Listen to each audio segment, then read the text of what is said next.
இந்த ஏரியில இறங்கினா கல்ல மாறிடுவாங்க, இந்த ஏரியில தண்ணி குடிச்சா இறந்து போயிடுவாங்க. நிறைய ஃபேண்டசி ஸ்டோரிஸ் தான் கேள்விப்பட்டிருக்கோம். இதெல்லாம் உண்மையா அப்படின்னு கேட்டா ஆமா உண்மைதான். இந்த ஏரி எங்க இருக்கு, இதற்கு பின்னாடி இருக்கக்கூடிய வரலாறு தான் என்ன கேட்டீங்கன்னா சொல்றேன். வீடியோக்குள்ளே போகிறதுக்கு முன்னாடி நம்ம ஸ்பான்சர் பாருங்கள். ஒரு யூஸ்ஃபுல்லான விஷயத்தை நீங்கள் தெரிஞ்சுக்கோங்க. கண்டிப்பாக எல்லாருக்கும் யூஸ்ஃபுல்லாக இருக்கும். ஜஸ்ட் சிம்பிளாக இன்ஸ்டாகிராம் வச்சு ஃபேஸ்புக் ஒரு ரோஸ் போட்டு ஒரு டேக்கு 300 to 300 அவரை ஜாயின் பண்ணலாம். ப்ளஸ் இது ஒரு 5 minutes தான் ஸ்பெண்ட் பண்ண போகிறோம் அப்படின்றதுனால யார் வேணால் பயன்படுத்திக்கலாம் இந்த ஆப்பர்ச்சுனிட்டி. இது கொஞ்சம் டீட்டெயிலாக பாருங்கள்.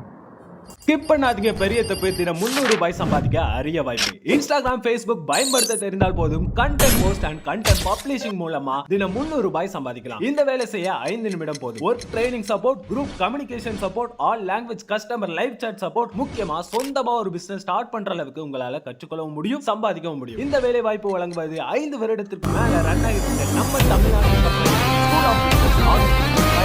மேலும் விவரங்களுக்கு டிஸ்கிரிப்ஷன்ல கொடுத்திருக்க நம்பருக்கு வாட்ஸ்அப் பண்ணுங்க.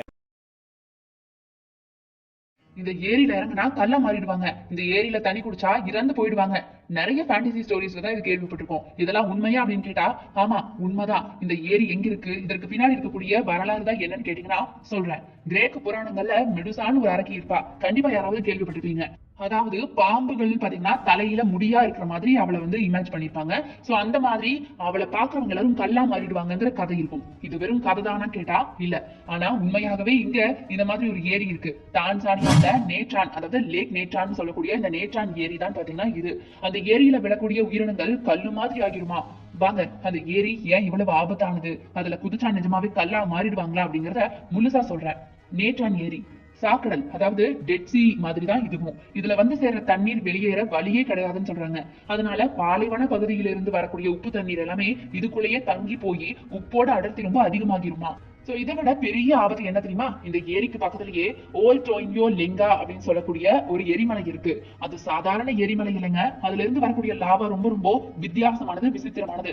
சொல்ல போனா பாத்தீங்கன்னா நேட்ரோ கார்பனேட்டட் அப்படின்னு சொல்லக்கூடிய, இதோட சுருக்கமா நேட்ரான்னு சொல்லக்கூடிய அந்த லாவாவில பாத்தீங்கன்னா சோடியம், பொட்டாசியம் கார்பனேட்கள் ரொம்ப அதிகமா இருக்குமா.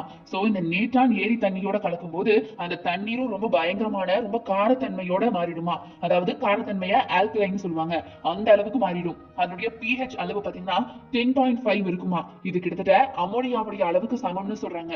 அண்ட் இதுல இன்ட்ரெஸ்டிங்கான விஷயம் என்ன தெரியுமா, இதுல இருக்கக்கூடிய சோடியம் கார்பனேட், சோடியம் பைகார்பனேட் கலவைதான் ஆன்டிகமெண்டே எகிப்தியர்கள் உடல்களை மம்மியா பதப்படுத்த பயன்படுத்தி இருக்காங்க.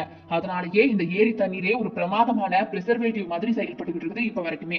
அதனாலேயே இது ரொம்ப ஆபத்தானது. இந்த ஏரியுடைய ஆபத்தை உணராம அதுல வந்து விளையாட பறவைகள், சின்ன சின்ன விலங்குகள் எல்லாமே தப்பிக்க முடியாம இறந்து போயிருது. அப்படி இருந்துட்டா அதனுடைய உடல்கள் எல்லாம் அழுகி போகாதான், மாறா என்ன ஆகும் தெரியுமா, அந்த உப்பு மற்றும் காரத்தன்மையால உடல் அப்படியே கெட்டிப்பட்டு கல்லு மாதிரி ஒரு ஓட்டுக்குள்ள பதப்படுத்தப்பட்டுருமா. 2013 நிக் பிராண்டட் அப்படின்னு சொல்லக்கூடிய ஒரு போட்டோகிராஃபர் காஞ்சு போன ஏரிக்கரையில இப்படி ஒரு கல்லு மாதிரியான நிறைய பறவைகளையும் விலங்குகளையும் கண்டுபிடிச்சு படம் எடுத்திருக்காரு. சோ போட்டோகிராஃப் பண்ணிருக்காரு. ஏரியுடைய பரப்பு கண்ணாடி மாதிரி பிரதிபலிக்கிறதுனால பறவைகள் ரொம்ப குழம்பி போய் அதுக்குள்ள விழுந்திருக்கலாம்னு சொல்றாரு. ஏரியுடைய தண்ணீர் சில சமயம் 60 டிகிரி செல்சியஸ் வரைக்கும் சூடா இருக்கும்.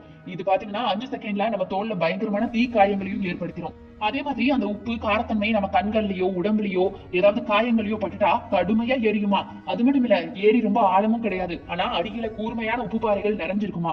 அதனால டைவ் அடிச்சாலோ தவறி விழுந்தாலோ மிகப்பெரிய ஆபத்தா இருக்குமா. நினைச்சு கூட பார்க்க முடியாத அளவுக்கு ஆபத்து. நீங்க உள்ள குதிச்ச உடனே கல்லா மாற மாட்டீங்க. ஆனா ஒருவேளை நீங்க உள்ள மூழ்கி இறந்து போனா உங்க உடல் தண்ணிக்குள்ளேயே இருந்துட்டா அந்த எகிப்திய மம்மி மாதிரியே நம்மளுடைய உடலும் பதப்படுத்தப்பட்டு காலப்போக்கில கெட்டிப்பட்டுடும். அதனாலேயே பல 100 வருஷத்துக்கு அப்புறமா நம்மளுடைய இறந்து போன உடலை யாராவது கண்டுபிடிச்சா கூட நம்மளுடைய முடியும் உள்ளுறுப்புகளும் அப்படியே இருக்கும் அப்படின்னு சொல்றாங்க.